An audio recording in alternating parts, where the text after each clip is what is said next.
God bless you. Bendiga, Baruch. This is your man, Coach Will, coming at you, just hollering at you. I'm reading a little bit of Iyov, the book of Job, out of this complete Jewish Bible. Look, I'm on a mission. I want to understand some things about sickness, authorities over our sickness, health, recovery, the authorities over these. You know, New Testament tells us that Jesus gave us authority over these things, took the keys from Satan, gave us authority. So I'm just wondering why we're not walking in, we're not marching, and why the hospital's jam-packed and so filled. So trying to see if I can get some clues, some cues. And I just got a message. The message said Job. And that was just about it. So I'm going to reread it. I'm on chapter 5 now. I already put on a couple chapters, previous chapters. If you want to walk with me, if you want to find out about Job, then I encourage Iyov, as he's called in Hebrew language. Hey, join along, ride along. Scripture says, look, you meditate on him, meditate on his word, then reveal itself to you. And once you reveal itself to you, man, beautiful things start to happen. I find that to be a fact and true. Speaking of facts and true, I want to say one more thing before we jump into this reading. Look, do not be deceived or over-persuaded, let's use that, by life. You know, life events, life things, man. These world things. It's an illusion. It really is. It's cast an illusion to make us believe it is the real deal. That it is the Goliath that we can't beat, but it ain't.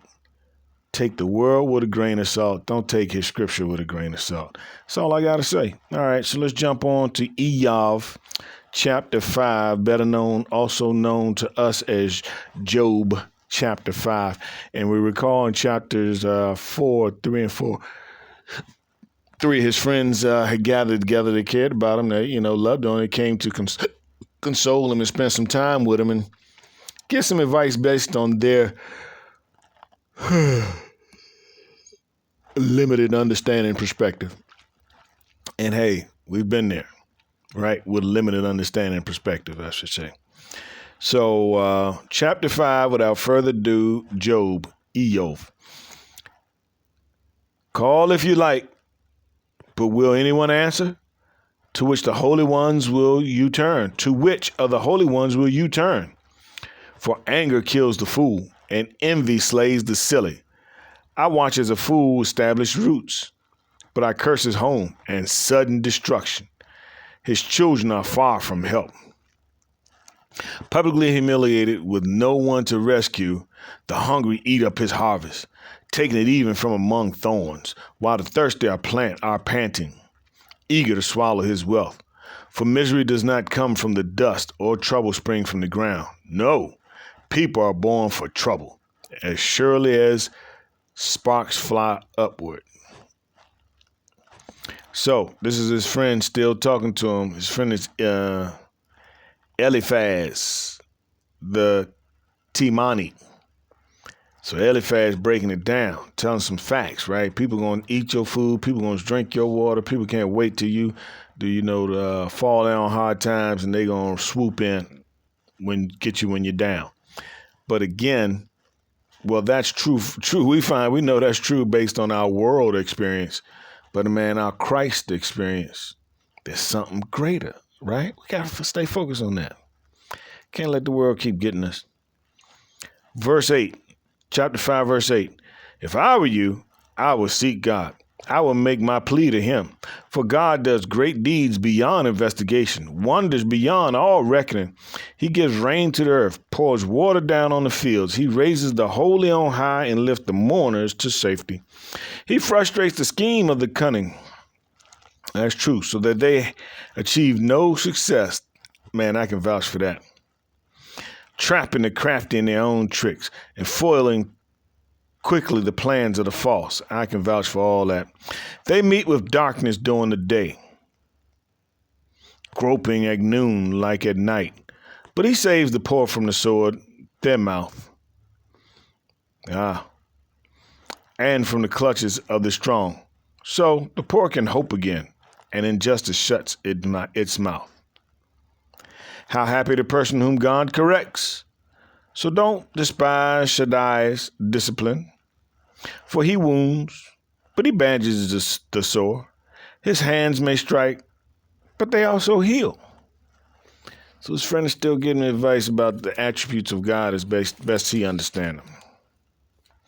He will rescue you from 6 disasters. Yes, in 7 no harm will touch you.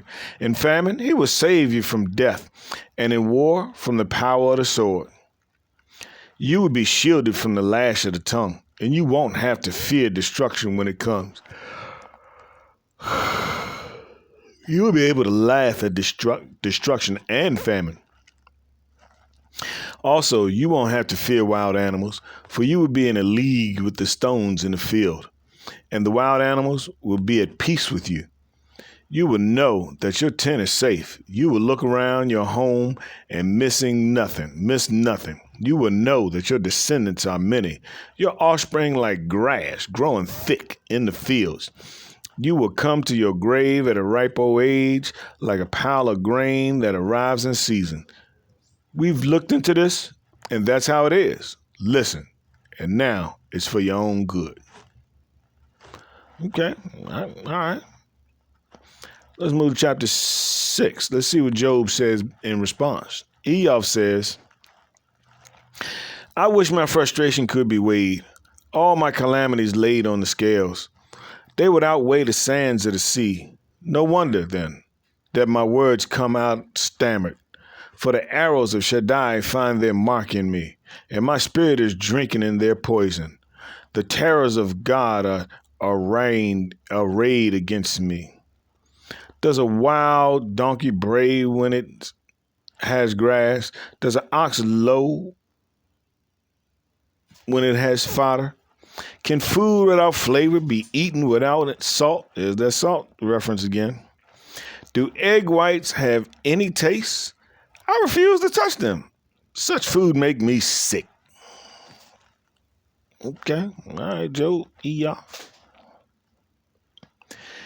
If only I could have my wish granted, and God would give me what I'm hoping for, that God would decide to crush me, that he would let his hand loose and cut me off, then I would feel consoled, so that even in the face of unending pain, I would be able to rejoice, for I have not denied the words of the Holy One. I have enough strength to go on. Have I enough strength to go on waiting? What end can I expect that I should be patient? Is my strength the strength of stones? Is my flesh made of bronze? Clearly I have no help in myself. Common sense has been driven from me. A friend should be kind to an unhappy man, but even one who abandons Shaddai. But my brothers are as deceptive as Vadai streams that soon runs dry. They may turn dark with ice and be hidden by piled up snow, but as the weather warms up, they vanish. When it's hot, they disappear. Their courses turn this way and that. They go up into the confusing waste and are lost. The caravans from Tema look for them.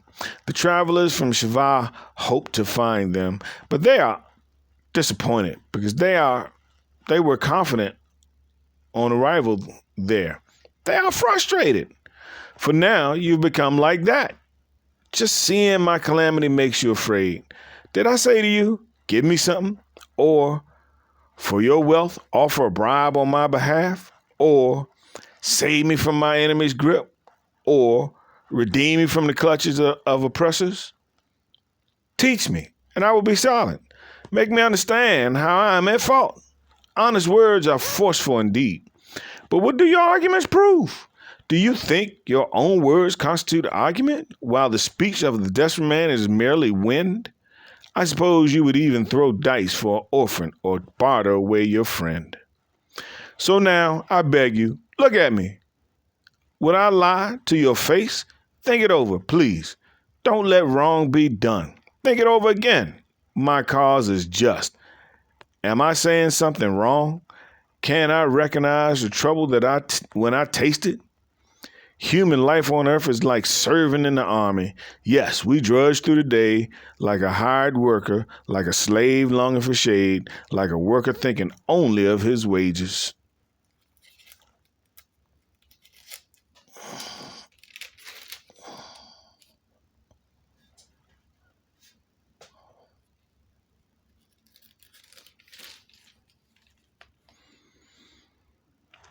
All right, it's 10 minutes in. So let's go to chapter 7. And I think this Iyov, known as Job, is still talking. Chapter 7. Human life on earth is like serving in the army. Oh, okay. That was chapter 7 that started. Yes, we drudge through our days like a hired worker, like a slave longing for shade, like a worker thinking only of his wages. So I'm assigned months of meaninglessness. Troubled nights are my lot. When I lay down, I ask, when can I get up? But the night is long, and I keep tossing to and fro until daybreak. My flesh is clothed with worms and dirt. My skin forms scabs that ooze pus. Ooh, yuck. My days pass more swiftly than a weaver's shuttle and come to their end without hope. Remember that my life is but a breath. My eyes will never again see good time. The eye that now sees me will see me no more. While your eyes are on me, I will be gone, like a cloud dissolving and disappearing. So he who descends to Sheol won't come back up. He will not return again to his house, and his home will know him no more. Therefore I will not restrain my mouth, but will speak my anguish of spirit and complain in my bitterness of soul. I am the sea or some sea monster. Am I the sea or some sea monster that you put your guard over me? When I think that my bed will comfort me, that my couch will relieve my complaint, then you terrify me with dreams and frighten me with visions. I would rather be strangled. Death will be better than these bones of mine. I hate it. I won't live forever. So leave me alone, for my life means nothing. Verse 17, chapter 7, verse 17. What are mere mortals that you make so much of them? Why do you keep them on your mind? Why examine them every morning and test them every moment? Won't you ever take your eyes off me, at least long enough for me to swallow my spit? Suppose I do sin. How do I harm you? You scrutinizer of humanity. Why have you made me your target, so that I am a burden to you? Why don't you pardon my offense and take away my guilt? For soon I will lie down in the dust. You will seek me, but I will be gone. I'm not sure who he was talking to. Was he talking to God? Was he talking to his friends? I don't know, but that's it. 13 minutes. Look, meditate on that. Think about that. See if it make any sense to you. I'm going to do the same thing. What did I get out of Job's response?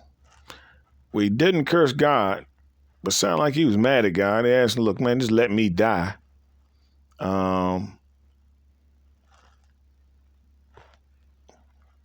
would you do if you were in that position? You know, we've had COVID and pandemics upon us, and my sister spent 21 days in the hospital, one iteration of that stuff. So she told me about her pain and suffering. But Job's situation seems even worse somehow. All right. Bless you. Love you. Bendiga. Stick with Christ. Do your praying. Do your meditating on him. Pray and ask for revelation and wisdom, and his love and grace be abundant upon you. And let's walk this thing out together, right? See you later. Revival on West Side.